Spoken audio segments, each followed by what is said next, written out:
কোন সূরা মধ্যে আছে? সূরা বাকারা।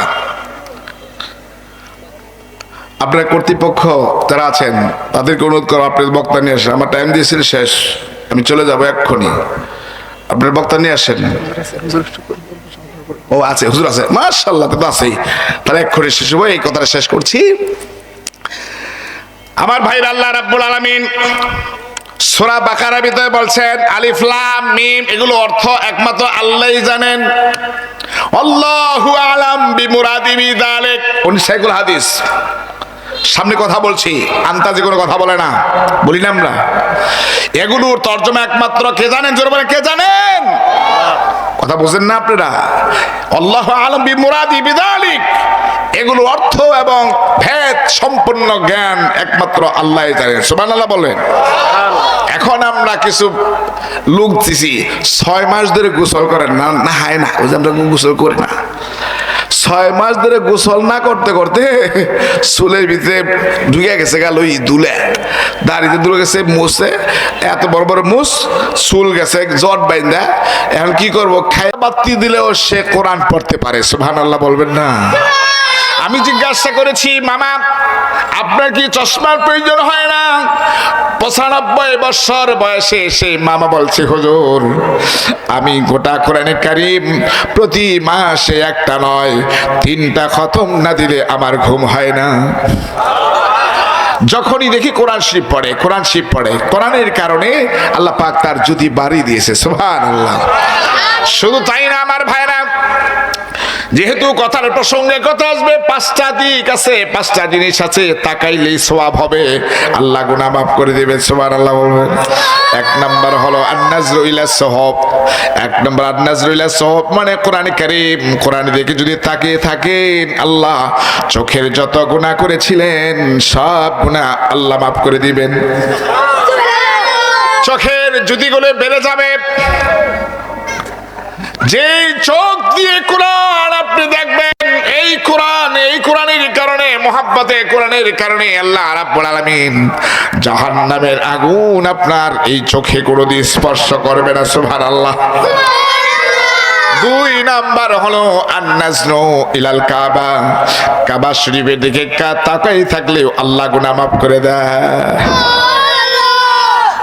কাবা শরীফের দিকে যদি কেউ লোক তাকায় থাকে, সে গুনাহটা মাফ হয়, বোঝা যায়। সুবহানাল্লাহ। বুঝি আমি, আমার সাথে যে হুজুর উমরা করছে, হজ করছে, জিজ্ঞাসা করেন, দেখলে মনটা ভরে যায়, সেখানে গেলে বোঝা যায় আমি নিষ্পাপ হয়ে গেছি। সুবহানাল্লাহ।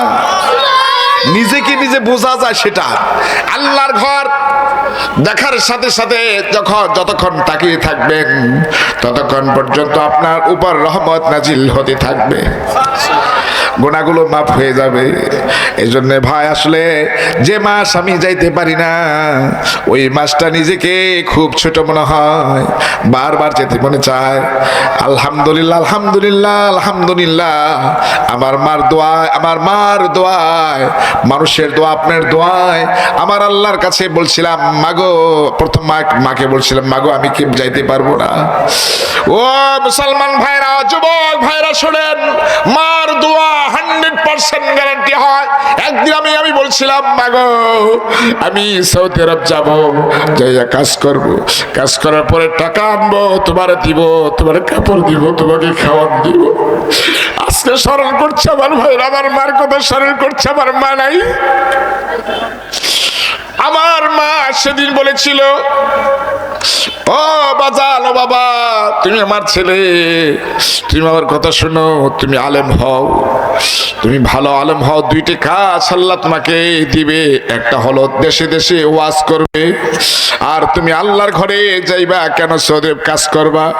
আমি দোয়া করছি, আমি তোমার গর্ভধারী মা, আমি দোয়া করলাম তুমি বারবার তোমাকে আল্লাহর ঘরে তোমাকে নিয়ে যাবে।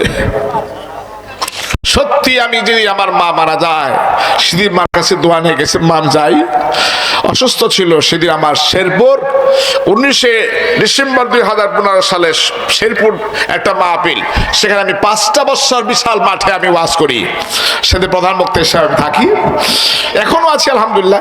সেখানে ওখানে যে আমি ওয়াজ করবো, স্টেজে উঠবো, ওই সময় শুনি আমার মা দুনিয়া থেকে বিদায় হয়ে গেছে। আমার মার কথা মন করছি, যা মা তো বলছিল, তুমি কেন কষ্ট করবা, তুমি পড়ো বাবা, বাবা তুমি ওয়াজ করবা।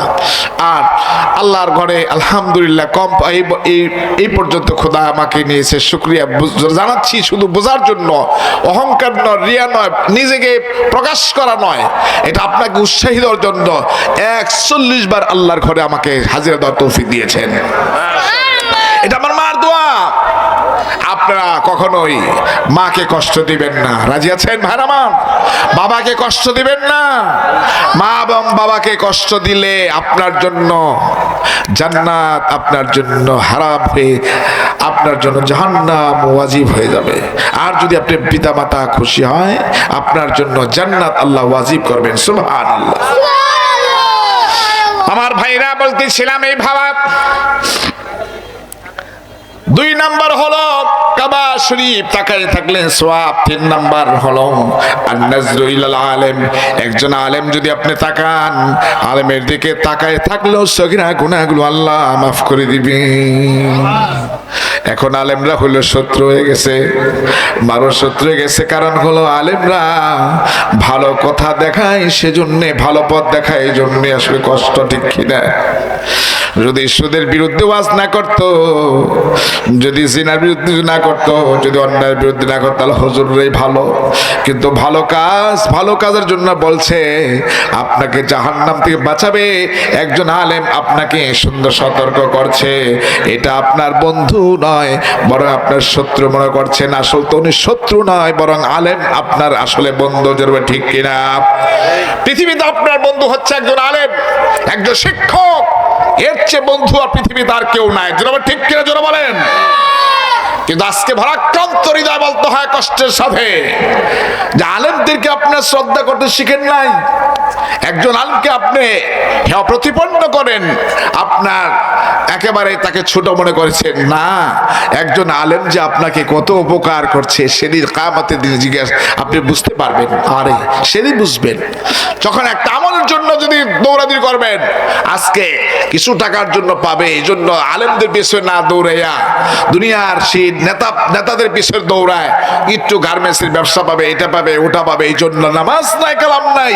কিন্তু মনে রাখবেন, একজন আলেমের পিছনে যদি আপনি যান, শরণাপন্ন হন, একজন আলেমকে যদি আপনি সম্মান দিতে থাকেন, মহান আল্লাহ রব্বুল আলামিন আপনাকে নিজ জিম্মায় জান্নাতুল ফেরদৌস আল্লাহ দান করবেন। জোরে বলেন সুবহানাল্লাহ। আমার ভাইরা বলতেছিলাম 3 নাম্বার হলো তাহলে আন-নাজরু ইলাল আলেম, আলেমের দিকে তাকায় থাকা। 4 নাম্বার হলো আন-নাজরু ইলাল ওয়ালিদাইন। যদি পিতা মাতার দিকে কেউ তাকায় থাকে, আল্লাহ রাব্বুল আলামিন আপনার গুনাহগুলো মাফ করে দিবে। মা বাবার দিকে তাকাইলেও সওয়াব, সওয়াব, খালি সওয়াব। শুধু তাই নয়, একজন বিশ্বনবী বলছেন, তুমি যদি ভালো সুনজরে মহাব্বতে তাকাও, তোমার আমল নামায় কবুলি উমরার সওয়াব দিয়ে দিবেন। সুবহানাল্লাহ। 4 নম্বর। 5 নম্বর হন নাজরুল মাই জমজম। জমজম পানির দিকে তাকাইলেও গুনাহ মাফ হয়ে যাবে। সুবহানাল্লাহ বলবেন না? আরে কত সওয়াব, কত সওয়াব। যাও আমার ভাইরা, তাহলে বলতেছিলাম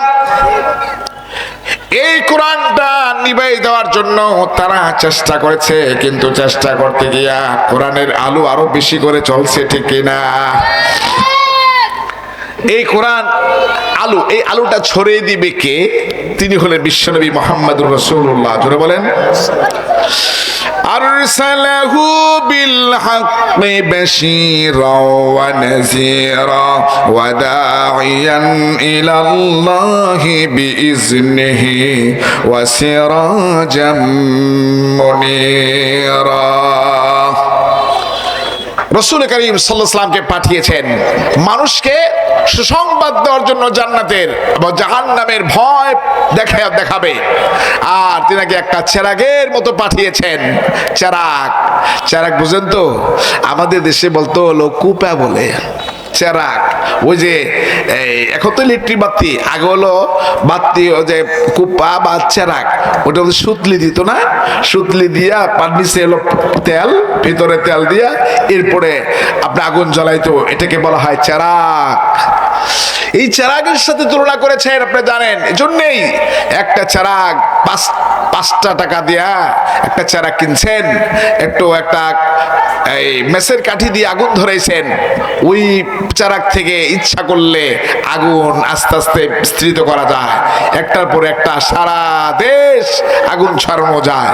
কিন্তু একটা সূর্য থেকে আরেকটা সূর্য আজও পর্যন্ত পয়দা হয় না, আর হবেও না। সূর্য যেরকম কয়টা, চন্দ্র কয়টা, একটাই। কিন্তু চারাক একটা নয়, একটা চারাক থেকে বহু চারাক এরকম বানানো যায়, অর্থাৎ আগুন এইভাবে ছড়ানো যায়, ঠিক কিনা? আল্লাহ রাব্বুল আলামিন বলছেন বিশ্বনবীকে আমি এরকম ভাবে এত সুন্দর আলো দিয়েছি যে আলোটা শুধু দুনিয়া, শুধু এর জন্য নয়, কি কয় আপনার শুধু সৌদি আরবের জন্য নয়, শুধু পাকিস্তান আর বাংলাদেশের জন্য নয়, সমগ্র বিশ্বে এই আলো ছড়িয়ে দেওয়ার জন্য আমি বিশ্বনবীকে চারাকের সাথে আমি তুলনা করেছি। জোরে বলেন সুবহানাল্লাহ। তিনি আমাদের কাছে এবার পৌঁছায় দিয়েছেন, পৌঁছায় দিবেন। রাসূল করিম সাল্লাল্লাহু আলাইহি ওয়াসাল্লাম, ওনার উপর কোরআন নাজিল হয়েছে। যখন কোরআন নাজিল হলো 40 বছর বয়সে, সেই জাবালে নূর, যাকে হেরা পর্বত বলা হয়, গারে হেরা, কাবা শরীফ থেকে 3 কিলোমিটার পূর্ব দিকে, যে আপনার যেখানে আমরা হাজি সাবরা আমরা জামারা দেই, শয়তান ঢিল দেই, ওই শয়তান যেখানে ঢিল দেয় তার একটু পাশেই জাবালে নূর, সেখানে কোরআন নাজিল হয়েছে। এটার একটা আশ্চর্য, এই কোরআন যখন তার উপর নাজিল হয়েছে, এটা বরকত এত, ওই পাহাড় ছাড়া আর কোনো পাহাড়ে কেউ যায় না, কিন্তু কিয়ামত পর্যন্ত যাবে, এখনো যাচ্ছে। অসংখ্য অগণিত মানুষ সে বরকতের জন্য, মানুষ কষ্ট হলেও সেই সকাল থেকে উঠে সারাদিন, সারা দিন পর্যন্ত ওই গুহায় যায়, সেখানে নিজেকে আত্মতৃপ্তি মনে করে। জোরে বলে সুবহানাল্লাহ। কোরআন সেখানে নাজিল হয়েছে। সে পাহাড়টার মাথাটা একটু নিচু, ওই পাহাড়টায় অটোমেটিক ভাবে কাবা শরীফের দিকে নুয়ে আছে। এটা অর্থ এটা বোঝাইছেন যে আল্লাহর কাছে, আল্লাহ আমার উপর তুমি কোরআন দিছো, এই জন্য কৃতজ্ঞতা স্বরূপ কিয়ামত পর্যন্ত তোমার সামনে আমি সিজদারত অবস্থায় থাকতে চাই। জোরে বলেন সুবহানাল্লাহ। আমার ভাইরা, এই কোরআনে কারীম বলছিলাম, ছোট্ট ছোট্ট মাসুম বাচ্চারা, তাদের অন্তরে আল্লাহ কি সুন্দর করে ফিটে সেট করে দিয়েছেন, কি সুন্দর তেলাওয়াত করছে। তার কারণ, যখন গারে হেরাতে বিশ্বনবী যখন ধ্যান করছিলেন, আর আল্লাহ রাব্বুল আলামিন ইচ্ছা হলো তাকে নবুয়ত দিবেন, কোরআন দিবেন, একটা সংবিধান দিবেন, সর্বশেষ নবী, সর্বশেষ গ্রন্থ, নবী শেষ, এরপরে আর নবী নাই। এরপরে পৃথিবীতে নবী আর কোন নবী হবে না। একজন নবী আসবেন, কিন্তু নবী হবেন না। আসা এক জিনিস, হওয়া এক জিনিস। হযরত ঈসা নবী আলাইহিস সালাতু ওয়াস সালাম আসবেন, কিন্তু নবী হিসাবে নয়, উম্মতি মুহাম্মদ হিসাবে আসবেন। আনা খাতামুন নবিয়্যিন লা নাবিয়্যা বাদি, আমি সর্বশেষ, নবী নাই। কোরআনও সর্বশেষ। 104 খানা কিতাবের মধ্যে 4টা হলো কিতাব, 100 সহিফা, তার মধ্যে সর্বোত্তম হচ্ছে কোরআনে কারীম। এই কোরআনে কারীম যেখানে নাজিল হয়েছে, আমি বহুবার গিয়েছি আলহামদুলিল্লাহ। সেই পাহাড়ে 2500 ফিট উচ্চতা, সেই পাহাড়ে হুজুরও গিয়েছিলেন, দেখে আসছেন কি জিনিস, আশ্চর্য জিনিস। কোরআনের কি বরকত, মহাব্বত। শুনুন বাচ্চারা, এখানে কি কথা বলে,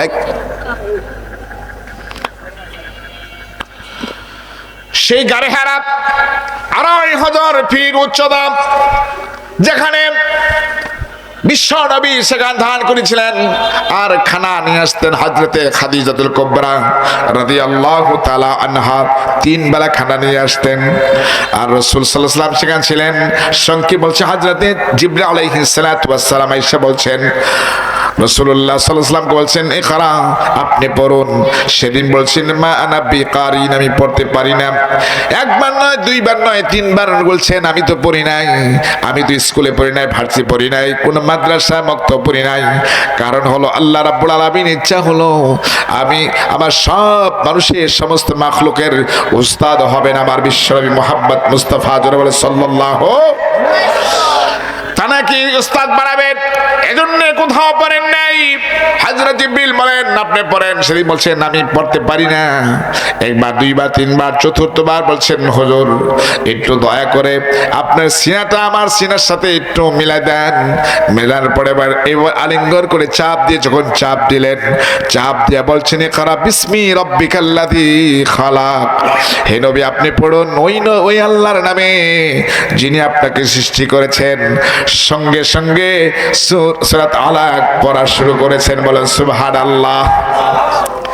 আমার ভাইরা দুইটা প্রশ্ন করেন। একটা প্রশ্ন হলো একটু আগেই বলছেন আমি পারি না, আমি পড়ি নাই, আবার পড়লেন একটু পরে কেন পারলেন? এর কারণ হলো, এর কারণটা হচ্ছে প্রথম দিন বলছে কারা পড়ুন, কার নামে পড়বে? এই পড়াটা কি আল্লাহর জন্য হবে নাকি এমনি দুনিয়ার পড়া হবে? উনি বুঝতে পারেন নাই। যখন আল্লাহর নাম স্পষ্টভাবে বলছে ইকরা বিসমি রাব্বিকাল্লাযী খালাক, যখন আল্লাহর নাম বলছেন তখনই বিশ্বনবী কোরআন পড়া শুরু করেছেন। সুবহানাল্লাহ। যেই পড়ার ভিতরে আল্লাহর প্রশংসা রয়েছে, যেই পড়ার ভিতরে আল্লাহর সন্তুষ্ট রয়েছে, সেটাই হচ্ছে সুশিক্ষা। জোরে বলেন ঠিক কিনা? জোরে বলেন।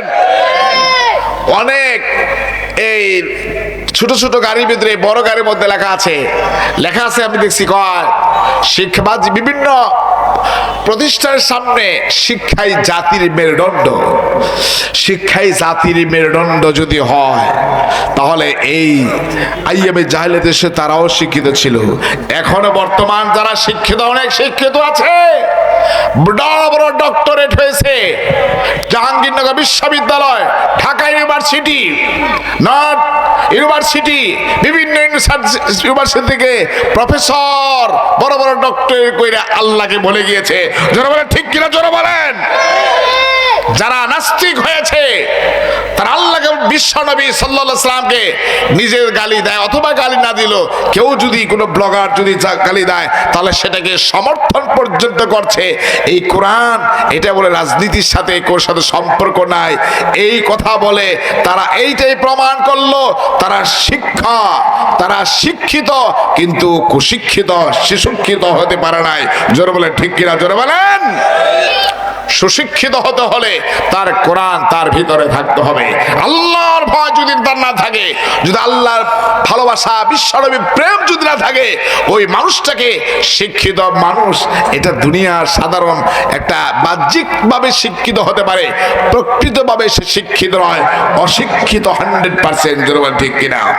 আমার ভাইরা শুনুন, আরেকটা হচ্ছে আমার সাথে মোবাইল রয়েছে, এই মোবাইলটা আরেকটা মোবাইলের সাথে দেখবেন একটা এখান থেকে যদি একটা পিকচার অথবা কোনো লেটার যদি থাকে, এটাকে আরেকটা ইয়ের মধ্যে আপনার মোবাইলের ভিতরে আমরা কি যে শেয়ারের মাধ্যমে অথবা ব্লুটুথের মাধ্যমে চলে যায়, তা যদি একটা মানুষ যদি আবিষ্কার করে, তা যদি হতে পারে, মহান আল্লাহ রাব্বুল আলামিন হযরত জিবরিল আলাইহিস সালাতু ওয়াস সালামকে কোরআনে হাফেজ বানাইছে আগে, এরপরে বিশ্বনবীর সিনার ভিতরে নিয়ে একটু চাপ দিছে, চাপ দেওয়ার সাথে সাথে ওই ফ্লেক্স ইয়ের মতো, ব্লুটুথের মতো এরকম ভাবে জিবরিলের সিনা থেকে বিশ্বনবীর সিনাতে আল্লাহ কুদরতি ভাবে ঢুকাই দিয়েছিলেন। জোরে বলেন সুবহানাল্লাহ। এবার মুখস্থ শুরু করছে কিভাবে? ইকরা বিসমি রাব্বিকাল্লাযী খালাক, ইকরা বিসমি রাব্বিকাল্লাযী খালাক। দেখেন, আচ্ছা, এই যখন পড়া শুরু করছে তখন আল্লাহ পাক আবার আয়াত নাযিল করছেন। আমার ভাইরা, বিশ্বনবী যখন কোরআনে কারীম মুখস্থ করার জন্য বারবার চেষ্টা করছেন, জিহ্বা লড়াচ্ছেন, তখনই আয়াত নাযিল হয় লা তুহাররিক বিহি লিসানাকা লিতাআজালা বিহি ইন্না আলাইনা জামআহু ওয়া কুরআনা। জোরে বলেন আল্লাহু আকবার। আপনাদের খিদা লাগছে নাকি? আমি কিন্তু খাই নাই, না খাইছি, আমি খাবো বহুত পরে। আমার ওয়াজ আছে বড় একটা, আমি সারাদিন একটা প্রোগ্রাম ছিল, সারাদিন তারপরেও কষ্ট করছি, আমি তারপরেও কষ্ট করছি। আপনাদের ইমানের শক্তি আরো বেড়ে যাক। জোরে বলেন আমিন। ইমানের শক্তি বৃদ্ধি কার কারা একটু দেখবো আমরা। তাকবীর দিবে, লিল্লাহে তাকবীর। কোরআনের আয়াত যখন শুনবেন আল্লাহু আকবার বলবেন। বাতিল ফেরকা যারা বুঝে যে না এখানে অসংখ্য শ্রোতা রয়েছে এবং যেগুলো রয়েছে প্রত্যেকটাই 100% পূর্ণাঙ্গ ইমানদার রয়েছে, জোরে আল্লাহু আকবার। আমার ভাইরা শুনুন, এবার মুখস্থ করছে ইকরা বিসমি রাব্বিকাল্লাযী খালাক। এবার আসুন দেখেন আমি কি বললাম। ইকরা এই যে লড়ে মানুষের পুরা মাথা থেকে পা পর্যন্ত যত অঙ্গ প্রত্যঙ্গ আছে তার মধ্যে নাভিটা মাঝখানে আল্লাহ দিয়েছেন। মাঝখানে কেন দিয়েছেন এটার অর্থ এবং তার ব্যাখ্যা আমি যদি দিতে চাই আমাকে আরো 1 ঘন্টা সময় দিতে হবে, আরেকদিন বলবো যদি বেঁচে থাকি। আর আপনারা যদি আবার শুনতে চান আর না শুনলে আমি মুখস্থ করছি আমার কাম হবো। এবার আসুন নাভির মাঝখানে কেন দিয়েছেন। এবার নাভির উপরে এক অংশ নিচের এক অংশ। এবার কোরআন শরীফ পড়তে গেলে এইভাবে পড়ে দেখেন। হেফজখানা আপনারা গেছেন? হেফজখানা গেছেন কারা? সবাই গেছেন না?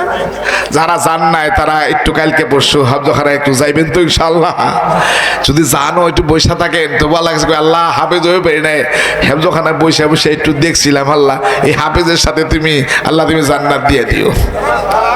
আল্লাহ দিয়ে দিব কম আছে না আল্লাহ মানতা সাব্বাহ কওমি ফামিন হো, যার সাথে যার ভালোবাসা তাহার সাথে হাসর হয়ে যাবে। সুবহানাল্লাহ। সুরের লোক সম্পর্ক করে সুর রোজা বুঝাবো আপনি হয়ে যাবেন, বুঝলেন না? সন্ত্রাসীর সাথে ছেলে সন্ত্রাসীর সাথে যাবেন, একজন আলেমের সাথে ছেলে আপনি আলেমের স্বভাব আপনার ভিতরে ঢুকে যাবে, ঠিক কিনা? হ্যাঁ। এবার উনি এই যে নাভির উপরের অংশটা ঝুলে কেন দেখেন হেফজখানা পরে এইভাবে।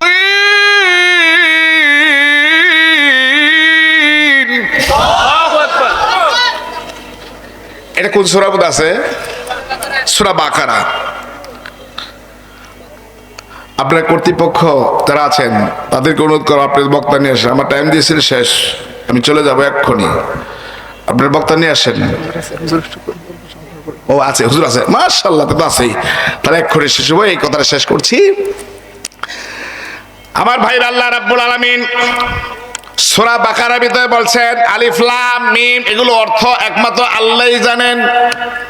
আল্লাহু আলাম বিমুরাদি বিযালিক। উনি শাইখুল হাদিস, সামনে কথা বলছি, আন্তাজে কোনো কথা বলে না, বলি না আমরা। এগুলোর তর্জমা একমাত্র কে জানেন? জোরে বলেন কে জানেন? কথা বুঝেন না আপনারা? আল্লাহু আলাম বিমুরাদি বিযালিক, এগুলো অর্থ এবং ভেদ সম্পূর্ণ জ্ঞান একমাত্র আল্লাহই জানেন। সুবহানাল্লাহ বলেন। এখন আমরা কিছু লোক দিছি 6 মাস ধরে গোসল করেন না, না হয় না, ওই যে আমরা গোসল করি না।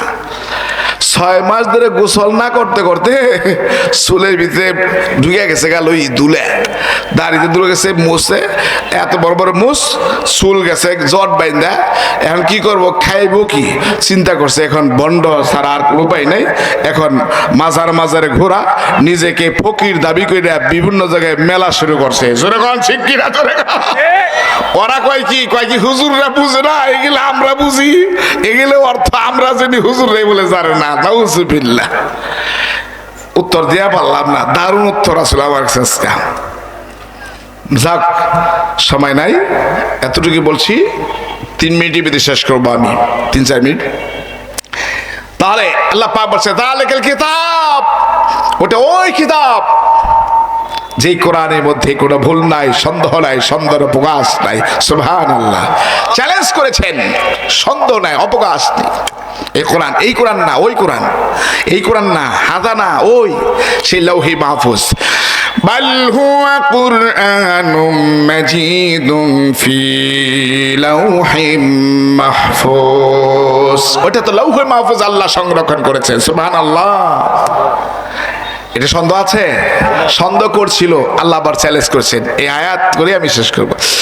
وَإِن كُنتُمْ فِي رَيْبٍ مِّمَّا نَزَّلْنَا عَلَى عَبْدِنَا فَأْتُوا بِسُورَةٍ مِّن مِّثْلِهِ وَادْعُوا شُهَدَاءَكُم مِّن دُونِ اللَّهِ إِن كُنتُمْ صَادِقِينَ فَإِن لَّمْ تَفْعَلُوا وَلَن تَفْعَلُوا فَاتَّقُوا النَّارَ الَّتِي وَقُودُهَا النَّاسُ الناس والحجارة أعدت للكافرين আরে আল্লাহ পাক বলছে যদি তারা যদি এই কথা বলে যে এটা বানোয়াটি, তাহলে তারাও তো মানুষ, এরকম কোরআন বানাইতে গোটা কোরআন না একটা ছোড়া তাও পারে নাই, পারবেও না। যা হোক আমার ভাইরা, সেই কোরআনে কারীম আজকে দস্তারবন্দি উপলক্ষে ওয়াজ বাইতুল কোরআন এই মাদ্রাসার যিনি সুপারিনটেন্ডেন্ট, যিনি পরিচালক মুহতামিম, আমার চাচাতো ভাই হাফেজ মাওলানা আব্দুর রহিম সাহেব, তার বড় ভাই আছে মুফতি শাহাবুদ্দিন, অত্যন্ত নরম ভদ্র আমার চাচা ভাইরা দাওয়াত করেছে, আসছি। দাওয়াত না করলে এটা তো বাড়ি আমার, এটা তো মাদ্রাসা আমাদেরই, সেজন্য আমার সবসময় তো আমি আসি, আমি তো আপনাদেরই একজন মেহমান, বাড়ি এখানে স্থানীয়। আবার 2 নং ওয়ার্ডের আপনাদের পরিচিত একজন মুসলিম ম্যারেজ রেজিস্ট্রার, আপনারা সবাই চিনেন, আপনি 2 নং ওয়ার্ডের কাজীকার, আমি কাজী, আপনি অনেকে দেখেন নাই মনে হয়, আমি হেড কাজী। যাই হোক, আপনাদের ভালোবাসা মহব্বত নিয়ে আছি, থাকবো, ভবিষ্যৎ দোয়া করবেন। এবং এই মাদ্রাসার সভাপতি যে পরিচালক আমার শ্রদ্ধেয় চাচা জনাব মোহাম্মদ মোতালেব মণ্ডল, আমার চাচা, আল্লাহ তাআলার জন্য তাকে আবার তার সন্তান সবাইকে নিয়ে হায়াত দান করুক। আমার বড় ভাই, আমার অত্যন্ত খুব মহব্বতের আলেম আল্লামা মুফতি মুখলেসুর রহমান, খুবই ভালো, আমার খুবই প্রাণের মানুষ, হজ করেছি একসাথে, মাত্র কয়েক মাস আগে উমরা করেছি। আল্লাহ তাআলার জন্য ওনাকে এবং আমরা সবাইকে আল্লাহ দীনরূপে কবুল করুক। এক্ষুনি চলে যাচ্ছি, আল্লাহ পাক এই মাদ্রাসা ওয়াজকে আল্লাহ তাআলা কবুল করুক, আমিন সুম্মা আমিন। আসসালামু আলাইকুম ওয়া রাহমাতুল্লাহি ওয়া বারাকাতুহু। ما شاء الله جزاه الله أحسن الجزاء بارك الله في علمك وعملك الله تعالى حضرت के এই دینی خدمات জন্য কবুল করুন। সকলে বলে আমিন। আপনারা কি ঘুমিয়ে গেলেন নাকি?